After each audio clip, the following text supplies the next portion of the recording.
ओम श्री परमात्मने नमः। वास्तव में श्रीमद् भागवत गीता का महात्म्य वाणी द्वारा वर्णन करने के लिए किसी की भी सामर्थ्य नहीं है, क्योंकि यह एक परम रहस्यमय ग्रंथ है। इसमें संपूर्ण वेदों का सार संग्रह किया गया है। इसकी संस्कृति इतनी सुंदर और सरल है कि थोड़ा अभ्यास करने से मनुष्य उसको सहज ही समझ सकता है, परंतु इसका आशय इतना गंभीर है कि आजीवन निरंतर अभ्यास करते रहने पर भी उसका अंत नहीं आता। प्रतिदिन नए नए भाव उत्पन्न होते रहते हैं। इससे यह सदैव नवीन बना रहता है एवं एकाग्रचित होकर श्रद्धा भक्ति सहित विचार करने से इसके पद पद में परम रहस्य भरा हुआ प्रत्यक्ष प्रतीत होता है। भगवान के गुण, प्रभाव और मर्म का वर्णन जिस प्रकार इस गीता शास्त्र में किया गया है, वैसा अन्य ग्रंथों में मिलना कठिन है, क्योंकि प्राय ग्रंथों में कुछ न कुछ सांसारिक विषय मिला रहता है।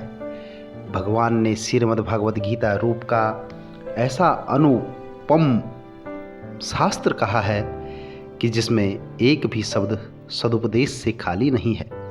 श्री वेद व्यास जी ने महाभारत में गीता जी का वर्णन करने के उपरांत कहा है, गीता सुगीता कर्तव्य किमन्य शास्त्र विस्तर या स्वयं पद्यनभश्या मुख पद्यादिनी श्रता। गीता सुगीता करने योग्य है, अर्थात श्री गीता जी को भली प्रकार पढ़कर अर्थ और भाव सहित अंतःकरण में धारण कर लेना मुख्य कर्तव्य है, जो कि स्वयं पद्यनाभ भगवान श्री विष्णु के मुखार बिंदु से निकली हुई है। फिर अन्य शास्त्रों के विस्तार से क्या प्रयोजन है। स्वयं श्री भगवान ने भी इसके महात्म्य का वर्णन किया है। इस गीता शास्त्र में मनुष्य मात्र का अधिकार है, चाहे वह किसी भी वर्ण आश्रम में स्थित हो, परंतु भगवान में श्रद्धालु और भक्ति युक्त अवश्य होना चाहिए, क्योंकि भगवान ने अपने भक्तों में ही इसका प्रचार करने के लिए आज्ञा दी है।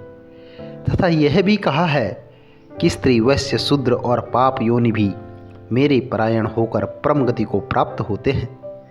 अपने अपने स्वाभाविक कर्मों द्वारा मेरी पूजा करके मनुष्य परम सिद्धि को प्राप्त होते हैं। इन सब पर विचार करने से यही ज्ञात होता है कि परमात्मा की प्राप्ति में सभी का अधिकार है, परंतु उक्त विषय के मर्म को न समझने के कारण बहुत से मनुष्य, जिन्होंने श्री गीता जी का केवल नाम मात्र ही सुना है, कह दिया करते हैं कि गीता तो केवल सन्यासियों के लिए ही है। वह अपने बालकों को भी इसी भय से श्री गीता जी का अभ्यास नहीं कराते कि गीता के ज्ञान से कदाचित लड़का घर छोड़कर सन्यासी न हो जाए, किंतु उनको विचार करना चाहिए कि मोह के कारण छात्र धर्म से विमुख होकर भिक्षा के अन्न से निर्वाह करने के लिए तैयार हुए अर्जुन ने जिस परम रहस्य में गीता के उपदेश से आजीवन ग्रस्त में रहकर अपने कर्तव्य का पालन किया, उस गीता शास्त्र का उल्टा परिणाम किस प्रकार हो सकता है।